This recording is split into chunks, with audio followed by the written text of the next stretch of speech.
Hello दोस्तों। Contest का दूसरा क्वेश्चन है रिमूव मेथड्स फ्रॉम प्रोजेक्ट। अब देखो इसमें दिया क्वेश्चन में क्या कह रहा है कि हमें एन प्रोजेक्ट दिए हुए हैं जिनकी वैल्यू है 0 से n-1 और ये है एन दिया हुआ है, के दिया हुआ है और इनोवेशन दिया हुआ है। ये तो चलो इनपुट है, इसको छोड़ो। अब देखो इसमें जो हमने प्रोजेक्ट बनाया है ना एन, उसमें कुछ कुछ एरर आ रहा है। उसमें एक में के वाले में एरर आ गया, मतलब बग आ गया। तो अब जो भी इससे डायरेक्टली कनेक्टेड होंगे ना, जो undirectly method invoked by it directly are considered, मतलब वो सस्पिशियस कहलाएंगे, मतलब उनको हमें रिमूव करना ही पड़ेगा। ठीक है। अब देखो ग्रुप ऑफ मेथड है only remove if outside the group invoke. ये छोड़ो, ऐसी कुछ लिख रहा है। अब देखो इस क्वेश्चन को मैं समझाता हूँ तुम्हें, मतलब कहना क्या जा रहा है। और हाँ, ये आखिरी लाइन मैंने पढ़ी नहीं थी, उसकी वजह से ये 3 रॉन्ग सबमिशंस आ गए हैं। देखो if it is not possible to remove all suspicious method none should be remove. मतलब हमने एक भी छोड़ दिया ना, मतलब एक को भी हम रिमूव नहीं कर सकते तो किसी को भी नहीं रिमूव कर सकते। इसकी वजह से देखो क्वेश्चन क्या कह रहा है बताता हूँ, क्वेश्चन समझाता हूँ तुम्हें। हाँ देखो हमें क्या दिया हुआ है, एन मेथड्स दिए हुए हैं। जैसे ये दिया हुआ है 1 2 3, ये ले लेते हैं 0। अब देखो मान लेते हैं हमें, चलो इसको ऐसे मान लेते हैं, पहला एग्जांपल ही हो जाएगा ये। देखो हमें क्वेश्चन में कहा क्या गया है, क्वेश्चन में कहा गया है कि मतलब के की वैल्यू दे रखी है तुम्हें। ये तो एन तो 4 हो गया, एन इक्वल टू 4 हो गया इधर, और के की वैल्यू मान लो 1 है।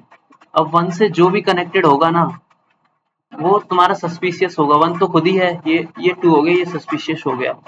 और 2 से जो कनेक्टेड होगा, मान लो 3 मतलब 5 कनेक्टेड हो गया कुछ, 5 और 4।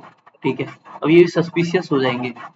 अब देखो क्वेश्चन में एक और स्टेटमेंट कहा गया है कि जो भी जो भी मतलब जो भी इनसे इनडायरेक्टली कनेक्टेड होगा तो हम सस्पिशियस नहीं कहलाएगा, मतलब ये रो हो जाएगा। जैसे ये हो गया, ये भी हो गया।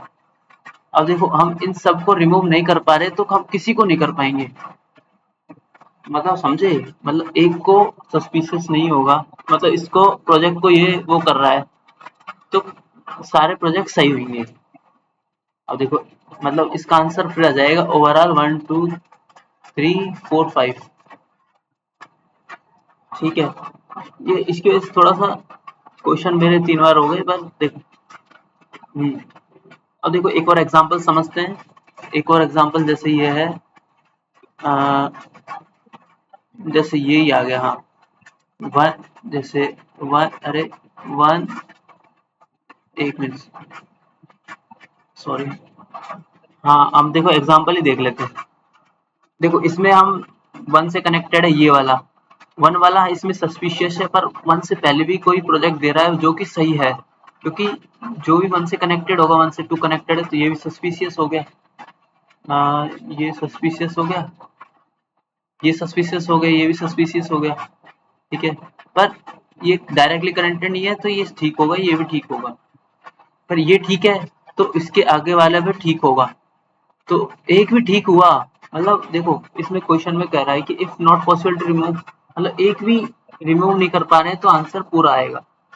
बस यही है थोड़ा सा। अब देखो इसमें के इक्वल टू 0 है, के इक्वल टू 0 से मतलब ये दो कनेक्टेड है, दोनों सस्पिशियस हो जाएंगे, मतलब सारे रिमूव हो जाएंगे, तो आंसर इसका 3 4 आएगा। अब देखो इसमें सारे वो कनेक्टेड हैं आपस में 2 से, क्योंकि देखो इसमें ये 1 से कनेक्टेड है, ये मतलब नहीं है, पर ये सारे सस्पिशियस है क्योंकि लूप बनना है बस। तो अब क्या होगा इसका आंसर, मतलब कैसे करेंगे इसको। इसको देखो हम कैसे कर सकते हैं, इसको हम डायरेक्ट कर सकते हैं बीएफएस से। देखो हम बीएफएस लगा देंगे। बीएफएस कैसे लगाएंगे, जो हमारा सस्पिशियस एलिमेंट है, देखो 1 है, 2 है, 5 है, और ये 4 है, और ये 3 है, और 0 है। और देखो हम जो भी हमारा वो एलिमेंट है, के इक्वल टू 1 है इधर, तो के इक्वल टू 1 है, के इक्वल टू 1 से बीएफएस लगा लेंगे और देख लेंगे। एक तो के इक्वल टू 1 होगा, एक 2 होगा, एक 5 होगा, एक 4 होगा। तो इन सबको हम मार्क कर देंगे एक एरे में, एरे से मार्क कर देंगे। एरे ऑफ आई मतलब एरे ऑफ मतलब 1 होगा, वो ही 1 होगा, मतलब मार्क कर देंगे, मार्क हो जाएगा। जैसे एरे ऑफ 2 होगा, वो ही 1 होगा, और एरे ऑफ 0 नहीं होगा 1, एरे ऑफ 0 0 होगा, क्योंकि ये अनमार्क है। ये मतलब सही एलिमेंट है, मतलब सही वो है प्रोजेक्ट, ठीक है। अब ऐसे कैसे करेंगे, इस सब को मार्क कर दिया हमने बीएफएस से, जिसकी टाइम कॉम्प्लेक्सिटी ऑफ एन हो जाएगी, मतलब मार्क कर दिया सबको हमने एक बार में ही, जो भी एक एलिमेंट को पुश किया। तो इसको बीएफएस का तरीका क्या होगा कि हमने देखो शुरू में तो ये तो एडजेंसी लिस्ट बनाई है, अब एक एरे बनाया और एक क्यू बनाया बीएफएस के लिए, और क्यू में पहले वो पुश कर दिया के एलिमेंट, ठीक है। अब देखो आगे क्या कर रहे हैं हम, क्यू डॉट एम्प्टी, अच्छा तो क्यू एम्प्टी नहीं हो जाती, एक फ्रंट लिखा रहा पॉप किया, अब फ्रंट वाले को मार्क कर दिया, मतलब फ्रंट वाले जैसे के आया पहले के डाला, के वाले को मार्क कर दिया, ठीक है। फिर आगे जो भी के से कनेक्टेड होंगे सारे सबको मार्क करते चलेंगे। फिर ऐसे ही जो पहले फ्रंट का लिखा रहा, ये बीएफएस का तरीका है। बीएफएस मतलब फ्रंट डाला, फिर फ्रंट के जो भी एलिमेंट हैं उनको क्यू में पुश कर दिया, अगर वो नहीं है मतलब 0 होगा, मतलब विजिटेड नहीं होना चाहिए, अब विजिटेड होगा तो उसको बार बार लूप से इन्फिनाइट लूप चले जाएगा, उससे उससे क्या फर्क पड़ेगा उससे, तो विजिटेड नहीं होना चाहिए, विजिटेड मतलब मार्क नहीं होना चाहिए। अब देखो ये तो हो गया, मतलब हम सबने सबको मार्क कर लिया हमने, मतलब हमने ये इन सबको कर लिया, मार्क कर लिया।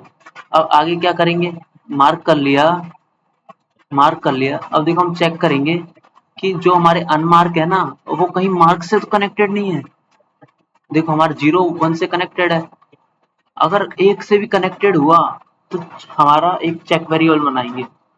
देखो हमने एक बनाया चेक इक्वल टू 0, अगर चेक 1 कब होगा, जब एक भी जो भी हम देखो हमने एक फॉर लूप लगाया 0 से n minus one n minus तक, 0 से n माइनस वन तक लगाया, और 0 होगा मतलब एलिमेंट अनमार्क है अभी, अनमार्क से एलिमेंट से हमने सारे वो ट्रेवर्स किया, मतलब एक एक एलिमेंट ट्रेवर्स किया, अगर वो जो एलिमेंट आया है वो पहले से ही है मतलब मार्क है, तो हम चेक 1 कर देंगे, मतलब चेक 1 मतलब सारे, अब सारे वो पॉसिबल कॉम्बिनेशन सही है।